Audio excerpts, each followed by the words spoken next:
अल्लाह झूठ न बुलावे। अगर आप जल्दी कुछ ना कैली वो तो हमार सगरो सपना पे पानी फेर देना। याली, याली, याली, याली। ले ये तावीज, अब इस तावीज को खुशबू के गले में या बाह में बांध देना। फिर देखना खुशबू और नरगिस के बीच में एक नफरत की मजबूत दीवार खड़ी हो जाएगी।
बेटा, नरगिस बेटा, उठा।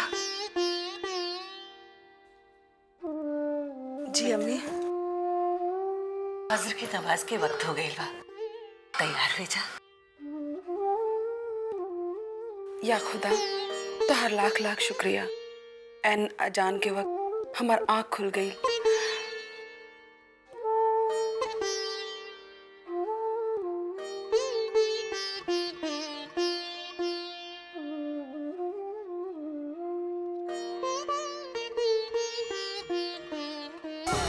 अल्लाह झूठ ना बुलाए बाजी।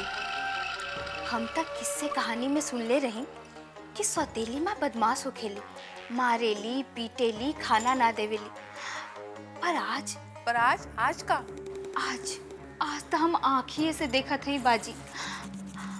बच्ची के देख के हमार कलेजा फाट जाला है बाजी। अल्लाह झूठ ना बुलावे बाजी। इतना जुल्म तक कोई दुश्मनों के साथ न करी जितना क्यों हमार फूल सी मासूम बच्ची के साथ करत बिया। जुल्म? कैसन जुल्म? बाजी नरगिस है ना, अरे उहे खुशबू के सौतेली अम्मी। खुशबू पे बड़ा जुल्म करेली, पैर दबावेली, खाना बनवावेली, यहाँ तक के घर के सारा काम करवावेली। ये सब जुल्म न है तो और कहा? या अल्लाह, एक ऐसी छोटी बच्चे पे इतना जुल्म। बेचारी। ओकर अब्बू तो यही सोच के दूसरा निकाह कैले रह कि उनकर बच्ची के प्यार दी, दुलार दी। बाकी वो तो बहुत जुल्म करती है ये बाजी। अल्लाह झूठ ना बुलाए बाजी। आप तो माँ बेटी में दोस्ती का, दुश्मनियों के रिश्ता निखे।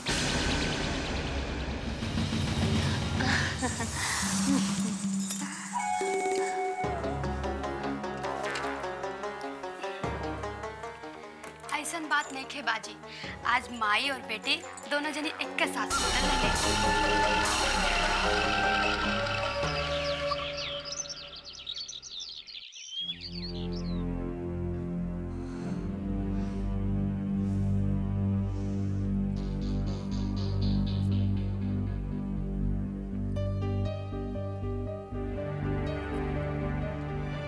चाहे घर गृहस्थी के नाव डूब जाए, पर आप जुआ खेले से बाज ना आई। आपके एकर कोनो चिंता नहीं थे कि घर में कुछ खाए के लिए, पिए के लिए भी बा कि नहीं। आपके तो सिर्फ अपन जुआ खेले से मतलब बा। देखा, हम जुआ खेली, शराब पी, कुछ भी करी, उसे तो क्या मतलब बा काहे कि जब भी आपके पैसे की जरूरत रहेला तबे हमारी याद आवेला। बाकी हम जियत हैं कि मरत हैं, आपके कोनो फिकर नहीं की। देखा, हम तोहार सहार हैं, तोहार पैसा हमार काम ना आई इनकर काम आई। ये जेवर हमरा के दे दो, हम जीत के दुगना करके दे दो, बुझलू? हाँ, पहले भी यही कह के घर का सारा कीमती सामान और हमारे जेवर जुआ में भेंट चढ़ा चुकल हो। अभी आखिरी जेवर बचल बा, ये हमार अम्मी की आखिरी निशानी हो। हम कौनो हालत में एके जुआ में उड़ावे ना दे। कम वक्त औरत! हम कहने कि हमरा के जेवर चाहिए तो चाहिए, बस। जेवर तुम कर दे। नहीं, ये हमार अम्मी की आखिरी निशानी, हम ना दे। अपन शहर से जबान लाला बताड़ू, हम अभी तार मिजाज के चीरा कर देते हैं, समझ लो? क्या हमरा के जेवर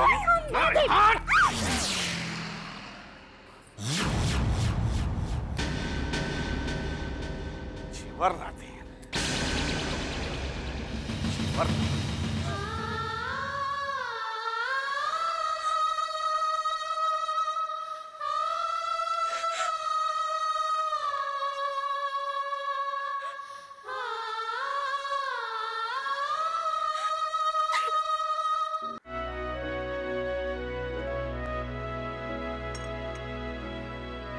सर, ये अयाज भाई हैं।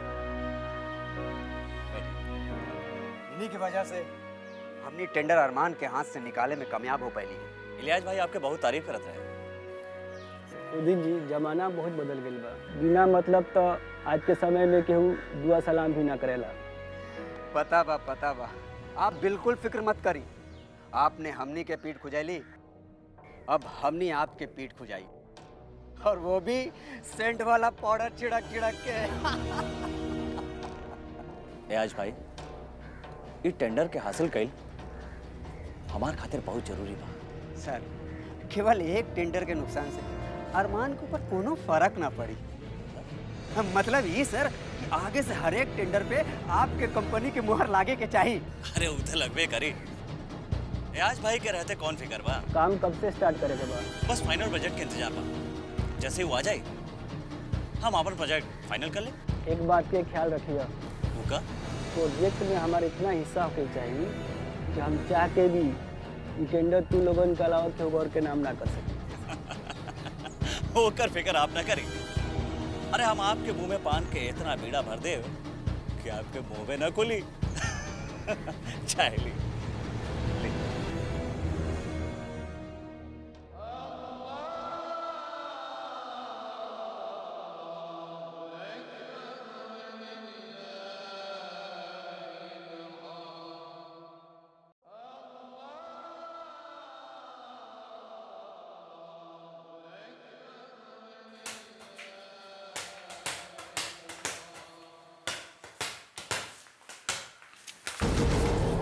बेटी, नमाज पढ़त समय नमाजी लोगन के सामने से ना गुजरल जाला।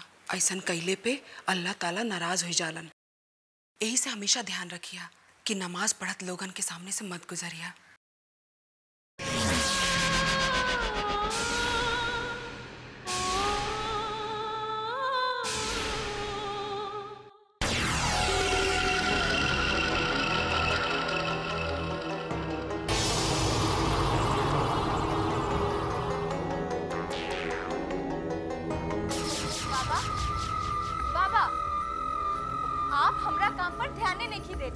अरे तुम्हारे काम के लिए ही ध्यान लगाए हुए था, तुमने तोड़ दिया। बाबा, केवल ध्यान लगैला से कुछ ना होगी, कुछ करी।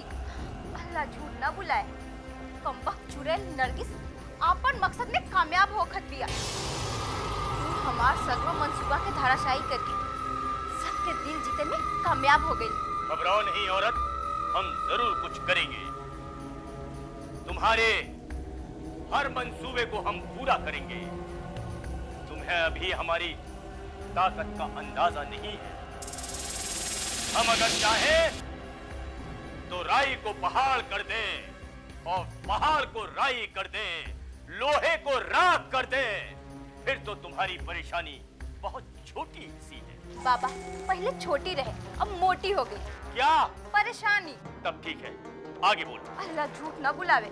अगर आप जल्दी कुछ ना कर ली, वो तो हमार सगरो सपना पे पानी फेर देते। मायूस मत हो औरत, तुम्हारे सारे ख्वाब हकीकत में तब्दील हो जाएंगे।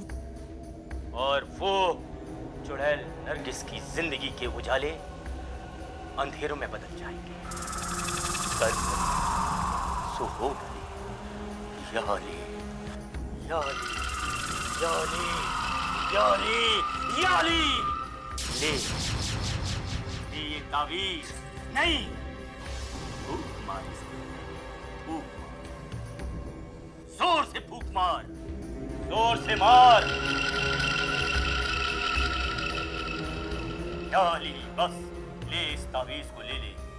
अब इस तावीज को खुशबू के गले में या बाह में बांध देना, फिर देखना खुशबू और नरगिस के बीच में एक नफरत की मजबूत दीवार खड़ी हो जाएगी। वो दोनों एक दूसरे से इतनी नफरत करने लगेंगे कि कोई भी उन्हें एक नहीं कर पाएगा। कर भली सो हो भली। याली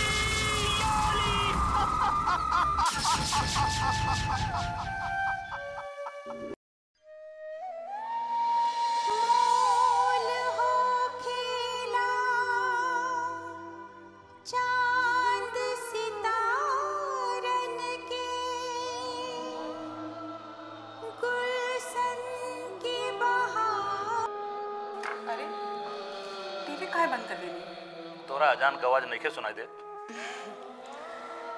जेकरा खातिर इस सब बात पे ध्यान देत रहनी, वो अब कहाँ बिया? वो तो अपन घर चल गई। ऐसा मत कहा सरस्वती, ऐसा मत कहा। नरगिस कहूँ नहीं खे गई, वो ऐसे ही बिया। यहाँ के हर चीज, यहाँ के दरो दीवार में बिया। वो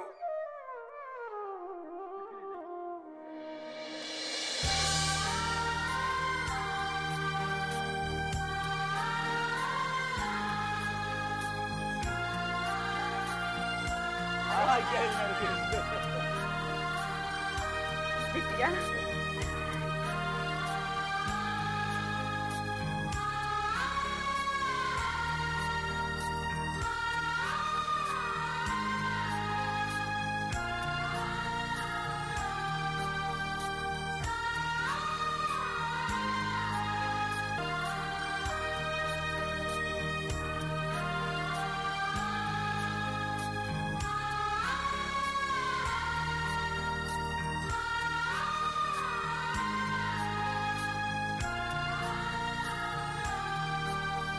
कहिए मैंने कबूल किया, मैंने कबूल किया। अरे वो हवा के झोंका के नियर आयल और चली गई, लेकिन पीछे छोड़ गई आपन सुगंध, ऐसन सुगंध जेकर माँ के घर से कबहू न जाए सरस्वती, कबहू न जाए। रउआ ठीक कहत हई, ओकर एहसास जहन में हमेशा बन रहेला। भगवान साक्षी है सरस्वती, हमरा के यह लागेला कि जैसे नरगिस हमरा से कहत होके कि बाबूजी रहुआ हमरा के भुला त न जाए, और हम ओकरा से कहली कि बेटी ई जिंदगी तो का हम तोरा के कौनो जिंदगी में ना भुलाए बेटी, कौनो जिंदगी में ना भुलाए।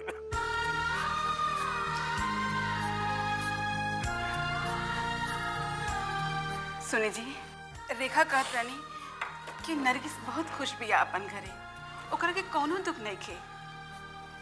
माई हाँ चावल चुना गए? नहीं बिटिया, थोड़ा बाकी बा। दी हम चुन ले। बाबूजी रमाकांत जी आयल रहन और कहत रहन कि रउआ से मिलल बहुत जरूरी है, और कले के हम रउआ बता दी। ठीक बा बिटिया, हम उनकरा से मिल ले। बाबूजी हम खाना लगा देते हैं, रउआ खाना खा के कहीं जाए। ठीक।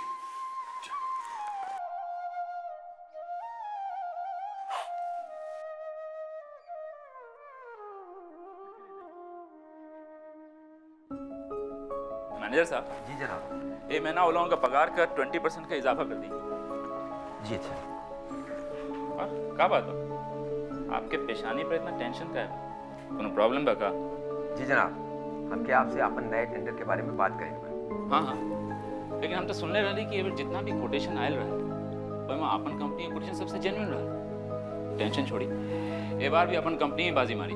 जनाब यही तो हम बताओ चाहते, खबर अच्छा नहीं थी। मतलब ये टेंडर अपन कंपनी के न मिलके आपके चचाजाद भाई इलियास और शरफुद्दीन के हासिल हो गए। हमके तो लागत है ये टेंडर हासिल करे के लिए इलियास कई बड़े अफसर के खिलाए पिलाए के अपनी तरफ कह ले और फिर वो अफसर से अपन कंपनी के रेट पता करके और उससे कम रेट के कोटेशन जमा करके ये टेंडर हथिया ले ली। कोनो बात नहीं, ये टेंडर वगैरह का लेन देन में ऊपर नीचे होता रहेगा। लेकिन जनाब ये तो चीटिंग बा। छोड़ी मैनेजर साहब, कारोबार में कभी आपन तो कभी दोसर का फायदा होता रहेगा। जनाब हमरे पास ई धोखाधड़ी से बदला लेने के एक जबरदस्त उपाय बा। आप कहीं तो हम उनके जबरदस्त नुकसान करा सकते।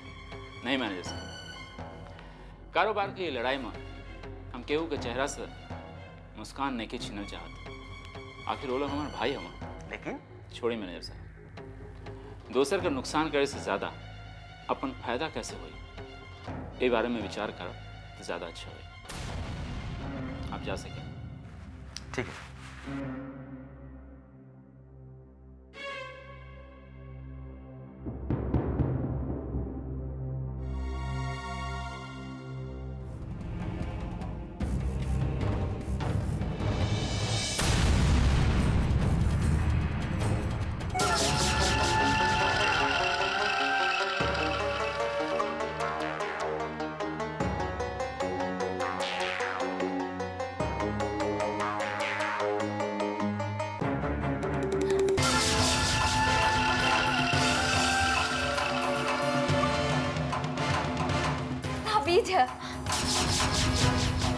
परी कैसन? नरगिस, अल्लाह झूठ ना बुलाए, हमार दिल ही ऐसन है। हमसे तुहार दुख देखल ना जात रहे। बार बार खुशबू के अपन मोहब्बत के दामन में समेटे के चाहत हो और खुशबू तुहार मोहब्बत के मजाक उड़ावेले। ऐसन बात ना है बाजी। बात है नरगिस, अल्लाह झूठ ना बुलाए। आपन आँखी देखल बात के हम कैसे झूठ मान ली? नरगिस, तुहार दुख देख के हमार करेजा छलनी छलनी हो जात बा। हम दिन रात तोहरे बारे में सोचत रहे, तुहार दुख के हम कैसे कम करी। और फिर आज अचानक हमके एक बाबा पीर से मुलाकात हो गई और ई ताबीज बाबा ही देहलन है। कहले हाँ कि जाके ही खुशबू के बांध द, फिर वो अपन अम्मी से खूबे प्यार करे लगी। पर बाजी ई ताबीज तकिया के नीचे? हम सोचत रहली कि खुशबू तो अभी बच्ची भी है, कोई भुला उला दी तब। बाजी तू कितनी अच्छी हो जोन हमरे बारे में इतना सोचे लो। नरगिस, अल्लाह झूठ ना बुलाए, तू तो हमार छोट बहन जैसन हो और हम तो हर ख्याल ना रखब तो के रखी? इला बाजी ई ताबीज के हम काला कपड़ा में बना के खुद अपने हाथ से खुशबू के गला में पहराई। अंधा का चाहे दो आंखें, ये तक कमाल हो गई। हमारा दुश्मन ही हम पे मेहरबान हो गई। अल्लाह झूठ ना बुलाए, तो सपना में भी ना सोच ले रही कि इतना आसानी से हमार काम हो जाए।